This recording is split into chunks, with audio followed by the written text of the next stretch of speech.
Nagaland is a hill state located in the far northeastern part of India. It borders the state of Assam to the west, Arunachal Pradesh to the north, Manipur to the south, and Myanmar to the east. It is one of the smallest states of India.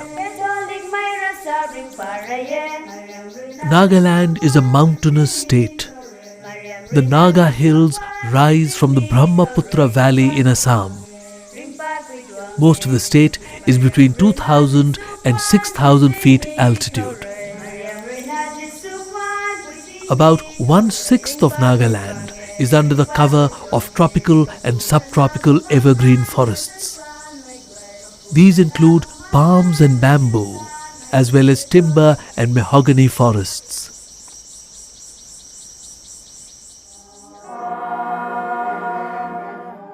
There are about 16 major tribes in the state of Nagaland. These include the Lothas, Angami, Ao and Sumis.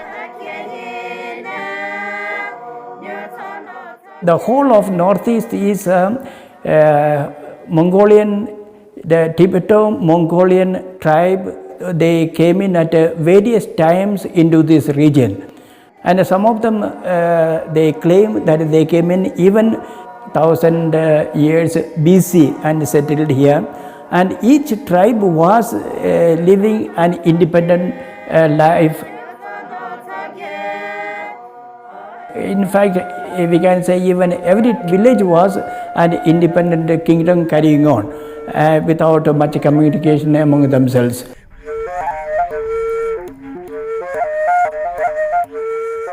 Apart from cultural contacts with neighbouring Assam, the Nagas had little or no contact with the outside world until the coming of British rule towards the end of the 19th century.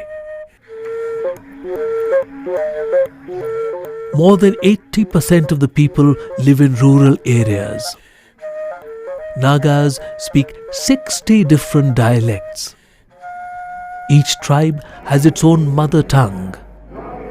They communicate with each other in a common language which has been developed called Nagamese. Nagamese is not a mother tongue of any of the tribes, nor does it have a written script.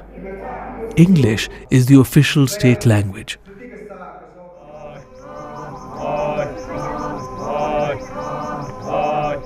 There is a great cultural richness and variety in this area, as each tribe was separately carrying on its independent life.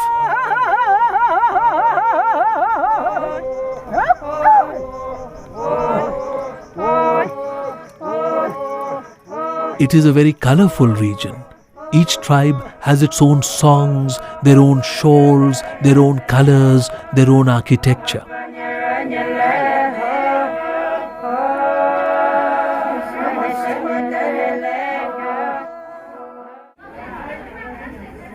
Let us take a walk through the marketplace in Kohima with Mr. Thomas. It is fascinating to see the vegetable, chilies, fish and so many other things which are on sale here. The Naga people's close relationship with the natural world is best seen in the marketplace.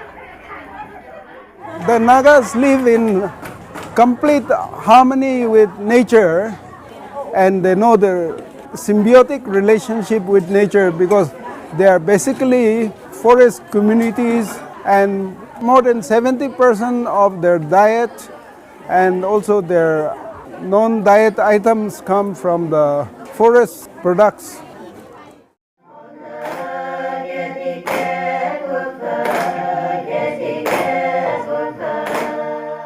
The Naga tribes have colourful folk songs and dances. ancient oral traditions are kept alive in these songs. The Naga songs are both romantic and historical.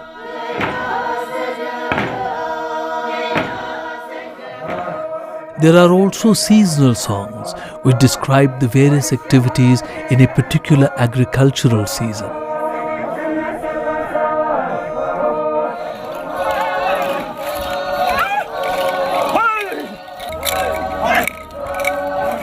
Folk dances are usually performed in groups and in synchronized fashion.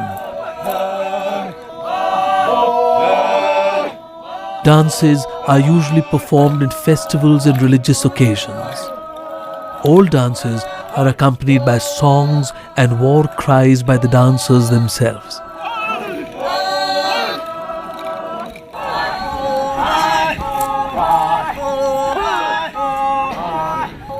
The acceptance of Christianity and with it the spread of English education marked a departure from tribal customs and traditions. The first Christian missionary to arrive in the Naga hills is believed to be Reverend Miles Bronson in 1841. Today, more than 95% of the Naga people are Christians.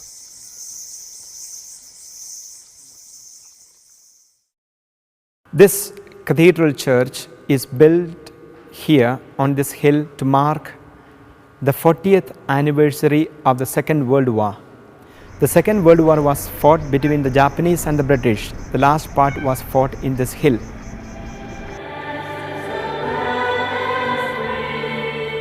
In the year 1991, the whole construction was over, and when this church was dedicated, both the Japanese and the British who fought the Second World War, the war veterans, came here, and as a symbolic gesture they made a peace treaty in this church.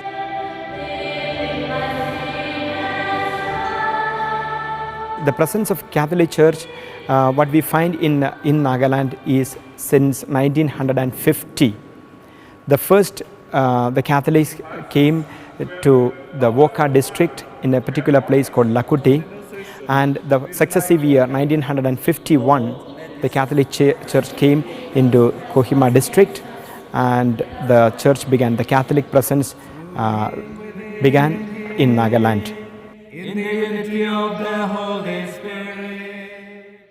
Lift the seed that you have sown, lift the cross that you have grown.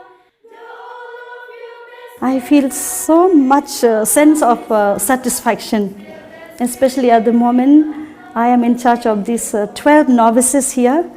I'm trying to help them to discover more and more the plan of God for them, because these 2 years are a precious time for their, we call it formation, preparing to become nuns.